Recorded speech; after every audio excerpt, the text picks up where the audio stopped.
Testing, testing.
Good afternoon, everyone. It is now 1 o'clock in the afternoon. Here, the Tuesday, November 23rd, 2021 council meetings for the Township of Mapleton. Just like to thank everyone for coming today, and those on Zoom, welcome. We're going to have some presentations today that are going to be some in the council chambers, and we're going to try a Zoom presentation as well. So we're going to play around with technology today, so we'll see what happens. Could be interesting, so stay tuned. At this time, I'd like to ask everyone to rise, and we'll have O Canada.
Thank you. Any declaration of pecuniary interest? Seeing none. Confirmation of the council minutes. Moved by Councillor Douglas, second by Councillor Ottens, that the minutes of the Township of Mapleton Council meeting held on November 9th, 2021 be confirmed as circulated in the agenda package. Any comments or questions? All those in favor? That's carried.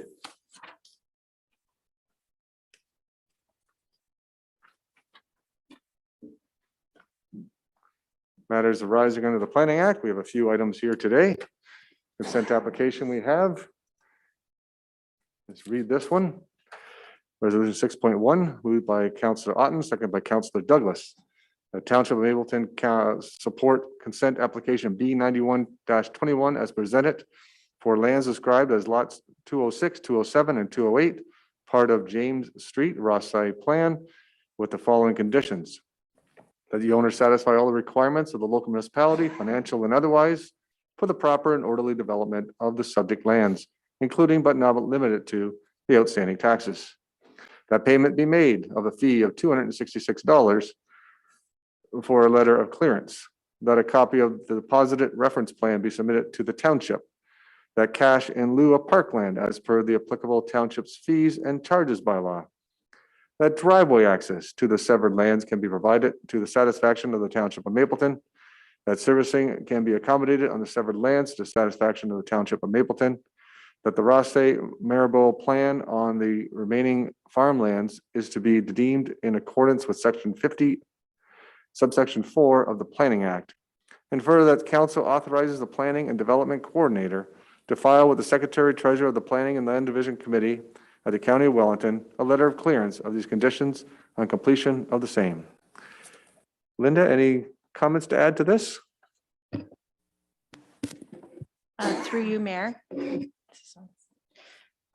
So this is once again before council. I think you're all well aware of this parcel of land. This is just to finalize, hopefully for Mr. Mitchell, his the development of these 4 parcels, and then we can carry on with the deeming of that subdivision and put this to rest. Thank you. Questions, comments from members of council? I'll call the question. All in favor? Sorry, Councillor Craven, you have a question or something? I was just going to comment. There have been some drainage problems in that area with some of the other lots. I just wondered if there's going to be any problem with that. Will the the new owner take care of that, I wonder, or we don't have to put any condition on that, do we?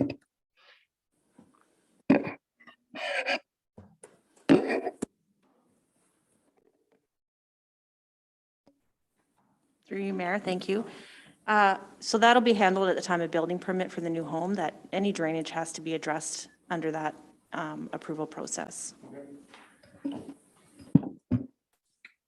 Through you, Mr. Mayor, I've been on site with Tom Pridham from Burnside and with Jim Gross, and there is a plan in place to do subdivision just below that section. So things will be improving with that regard. Thank you, Mr. Clerk. Then I'll call the question again. All those in favor? That's carried. Thank you. Moving on to the next one. 6.2, moved by Councillor Douglas, second by Councillor Ottens, that the Township of Mapleton support consent application B93-21 as presented for lands described as Part Lot 1, Concession 6, with the following conditions: that the owners satisfy all the requirements of the local municipality, financial and otherwise, for the proper and orderly development of the subject lands, including but not limited to the outstanding taxes. That payment be made of the fee of $266 for a letter of clearance, that a copy of the deposit reference plan be submitted to the township, that driveway access to the retained lands can be provided to the satisfaction of the Township of Mapleton, that servicing can be addressed on the severed lands to the satisfaction of the Township of Mapleton, that zoning compliance to restrict residential uses on the retained lands be addressed to the satisfaction of the Township of Mapleton, that servicing can be accommodated on the severed lands to the satisfaction of the Township of Mapleton, and further, that council authorizes the Planning and Development Coordinator to file with the Secretary Treasurer of the Planning and Land Division Committee at the County of Wellington a letter of clearance of these conditions on completion of the same. Questions, comments from council? I'll take a double look at Councillor Craven there. It's just sneaking up on me again. All those in favor? That's carried. Thank you.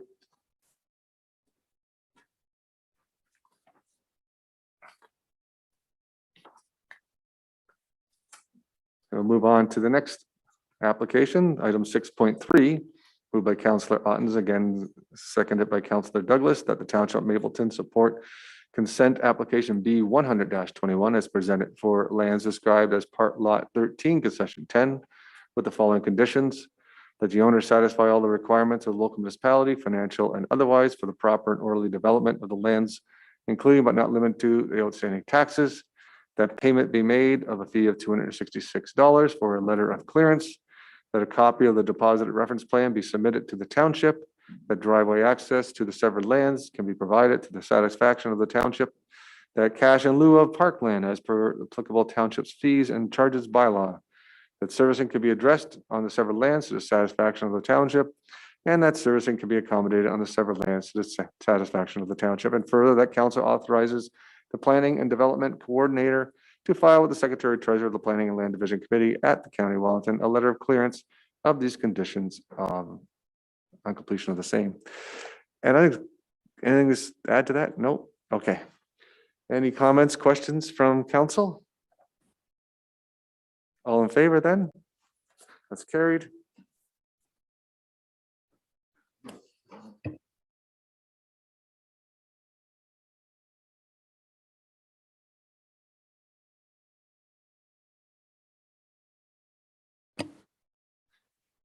Now we're going to make a slight change in the order of what we're doing today.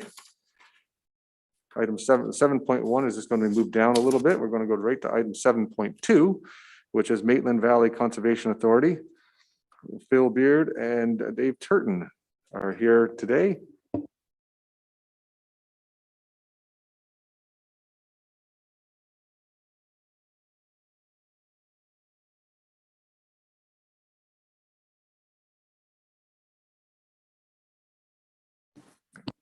So we'll invite Mr. Turton up and Mr. Beard, thank you. And you have the floor, sir.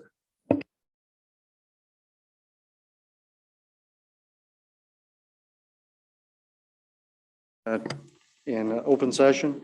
We in Minto have not moved that far yet. So we're always behind you guys. So again, I'd like to introduce Phil, who needs no introduction. He is our general manager, secretary, treasurer at the MVCA. So we're trying to provide an overview of our priorities this afternoon, and we're going to try and share the mic. So we're going to try and outline the pressures on our budget, proposed levy increase, and outline some of the regulatory changes that are impacting conservation authorities and their member municipalities. There, as you're all aware, there's 15 members of the MVCA, and it was established in 1951 by the province at a request of the municipalities in the watershed to help them conserve the health of rivers, soil, forests, and wetlands in the watershed, and to help municipalities deal with flooding and erosion and water quality issues. Municipalities appoint a representative to the Maitland Conservation membership, and I should have said at the start that I am your representative to the MVCA. We have several municipalities that share a representative here in Kinloss, South Bruce, Minto, Wellington North, and Mapleton, Perth East and West Perth. And we're governed by the Conservation Authority Act, which outlines our mandate, governance, powers, and responsibilities. As you know, the provincial government has made a lot of changes to the act and added several new regulations. Mission is to provide leadership to protect and enhance the water, forests, and soils. So, Philip. Wonder if I can get the presentation to catch up to our notes here somehow. Oh, maybe we're supposed to be doing that. I don't know. We're on number 5 anyway, if we can get to 5, whatever that is. It's got 3 little There we go. pictures on it. Pardon? I can't even see that far. Anyway, it's good to be here. As I said to the mayor before the council meeting, this is the first live council meeting in 2 years for me. So I never thought I'd get excited about coming to council again. Our priorities, in 2014, the Maitland decided to rationalize its services and focus our limited resources on doing important things really well. So what we focus in on is flood and erosion safety, helping our member municipalities reduce the potential for loss of life, property damage, and social disruption in flood and erosion prone areas. We have about $500 million worth of development at risk from flooding and erosion in the watershed. Watershed stewardship, 71% of our watershed is used for agriculture, so we need to be working with farmers. And we want to help our municipalities and farmers develop and implement soil and water conservation systems that help keep soil and nutrients on the land and out of our water courses and Lake Huron. Conservation areas, to make sure that our conservation areas set high standards of conservation practices and are safe for the public to use. And last but not least, we're working towards developing a stable financial base for Maitland Valley so that we can look after our essential infrastructure and equipment and deliver those essential services and help our member municipalities develop a healthy, resilient, and prosperous watershed. Next one, thank you. In terms of flood and erosion safety, our priorities next year, we have a $300,000 mapping project along the Lake Huron shoreline with the 3 shoreline municipalities to update the flood and erosion risk mapping. We have over 800 homes and cottages at risk from bluff collapse, gully erosion, flooding, and shoreline erosion. And high lake levels and more severe storms are increasing the potential for property damage along the shoreline. The mapping will also look at the impacts of climate change on flood and erosion risks, and our shoreline municipalities will be able to use this information to plan for future development and identify areas where existing development can relocate if possible. I added those notes to the presentation today, sorry. Next one, please. Okay, and of course, we're working closely with the town of Minto to help them finalize a flood mitigation project for Harrison, which I'm sure you've heard a lot about. And we're also working with them to update the policies related to the special policy area in Harrison. because they do have a lower level of flood proofing in Harriston than in traditional two-zone areas. Next one, please. We do have over $500,000 of flood forecasting equipment to maintain, and we have to monitor that 7 days a week, 24 hours a day. And with the changing climate, we've had to put a lot of rain gauges in the headwaters above Harriston, Listowel, and Lucknow because we have very little time to notify those municipalities of any impending flood events. Next slide, please. Thank you. Watershed stewardship. As I mentioned, stewardship is a major program area in our conservation authorities, our conservation authority, and we do work with Wellington County to deliver the Wellington Clean Water Project. We did complete several projects in Mapleton over the last, or that could be all of Wellington, our part of Wellington, I'm not sure. Over the last year, there's about 13,000 allocated for grants for 7 projects. Next slide, please. We're also working with landowners upstream of Listowel to restore the headwaters of the Middle Maitland River, which actually starts in Mapleton Township.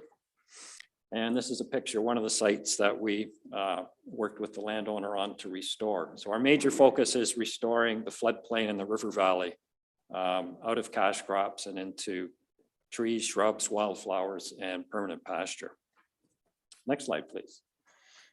Conservation areas. We have 28 conservation areas across the watershed, 4,600 acres for those of you still thinking in acres.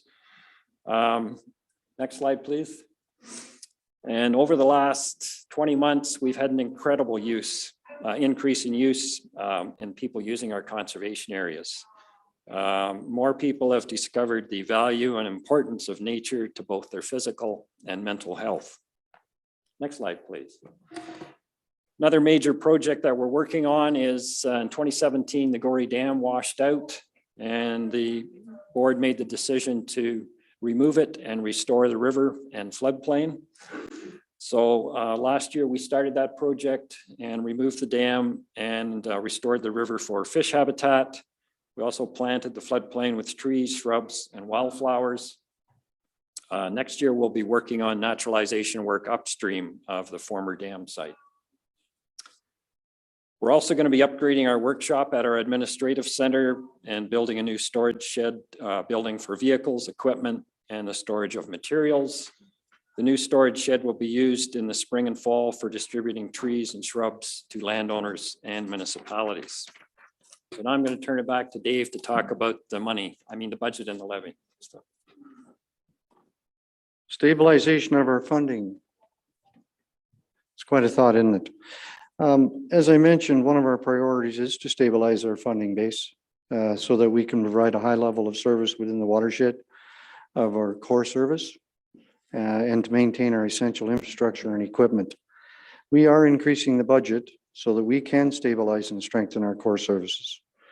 We have developed an infrastructure strategy to decommission surplus infrastructure and to maintain and replace essential infrastructure. Next slide, please. Proposed levy for 2022. Some of the drivers of the increases are the increased maintenance and management in the conservation areas, the replacement of essential infrastructure and decommissioning of surplus infrastructure, increased applications for development in hazard areas, increased demand for stewardship assistance to protect soil and water resources. Minister of Natural Environment, Conservation and Parks requires conservation authorities to focus their resources in 3 areas: natural hazards, conservation areas, and drinking water source protection. These will be the only services we can levy for the starting of 2024. Watershed stewardship extension services are considered to be a non-mandatory service. It will be up to each municipality, each member municipality, to decide if they are willing to support the levy for this service. Conservation authorities are required to undertake the following steps to get ready for the transition to the regulatory changes. File a transition plan to the ministry and our member municipalities, outlining our timeline and to identify the agreements we need to put in place for mandatory and non-mandatory services by December 31st, 2021. File an inventory of services and programs that we plan to deliver in 2024 to the ministry and member municipalities by February 28th, 2022. Have agreements in place for all non-mandatory services by January 1st, 2024. The MVCA would like to develop one agreement with its member municipalities that includes both mandatory and non-mandatory services. The MVCA is only one service that is considered to be non-mandatory. Extension services for stewardship, tree planting, soil and water conservation, delivery of the Wellington and Huron Clean Water programs. Stewardship services are our core service in the agriculture watershed. They cost less than 10% of the levy. Our extension staff also help to deliver the mandatory services. The MVCA would like to develop an agreement for all services with our member municipalities by the end of June 2022. Questions? I know that's a lot to swallow. We start talking about mandatory and non-mandatory services. Gives you a bit of a headache. Not really. Thank you both for the presentation, and I did go online and watch the government's presentation on this, and there's a lot of questions from not only municipalities, but from conservation authorities of how this is all going to work. So I'm surprised that the agreement by the end of June 2022, that's quick. When you don't have to have it until 2024, right? Correct? Yes, January 1st? that's correct. I mean, we had a very long-winded discussion about this at our board meeting the other night. And what we're going to try and do is push it through quickly. So The only fear I have of that is that when a lot of questions were asked of the ministry, they didn't actually have answers. So to move it, hopefully that, you're moving it ahead to June 2022. I would hope by then there are answers to the questions that were asked. Because if there's not, I think your June 2022 is out the window. So you could be right, Mayor Davidson. I'm not even sure whether the questions will be answered by 2024. So at least if we're putting something forward, then they possibly will have some questions to with our presentation. Thank you. Questions from members of council then? Councillor Ottens. Thank you, through you, Mayor Davidson. On this last slide here, the point about the non-mandatory services, am I reading this correctly that it's the stewardship ones that are considered non-mandatory? Because that seems odd to me. Soil and water conservation and delivering clean water programs are considered non-mandatory? Okay, thank you. Can you turn the mic on, please, and speak? Thank you. We don't know the rationale for that decision either. Thank you, Councillor Ottens, for your question. That's, like I said, there's a lot of questions being asked and very few answers being provided. Especially when one of the ministry people right on the ask a question goes, I have no idea about that. And it's like, oh, wow, you're supposed to be there giving a presentation and you would hope that they had some idea, but they really don't really have an idea, all of it yet put together. Other questions, comments? Go, put your mic on. Sorry, Thank you. pardon me. One last comment. We have had dialogue with a lot of our ministers in the area of the MVCA. And so they obviously know where we're coming from, and we're trying to get them where they want to be. So, I mean, it's a pretty amazing situation. But again, we thank you for the time today and look forward to, if you have other questions or comments, you can either forward to myself or to Phil, and we'll get answers, or we'll try to. Thank you both for coming today. All And right. Dave, we do know where to find you. Yeah, but thanks a lot. I have a motion here, item 7.2, moved by Councillor Otten, second by Councillor Douglas, that the presentation by MVCA delegation Phil Beard and Dave Turton be received for information. All those in favor? That's carried. Now, we're going to be moving to back to 7.1. 7.1 is the presentation we're going to have on Zoom with the GRCA. This is a presentation that's going to be done by Samantha Lawson and Sonia Radjo and Bruce Whale, who is our Mapleton Board appointee. And Sonia, I'm very sorry. Sure I didn't say your last name right, but we will have a presentation up on Zoom. And I believe, Mr. Clerk, we're supposed to be opening our Zoom up as council members as well? Please. Please, all right. So council members, open up your Zoom, make sure you can see it and hear it.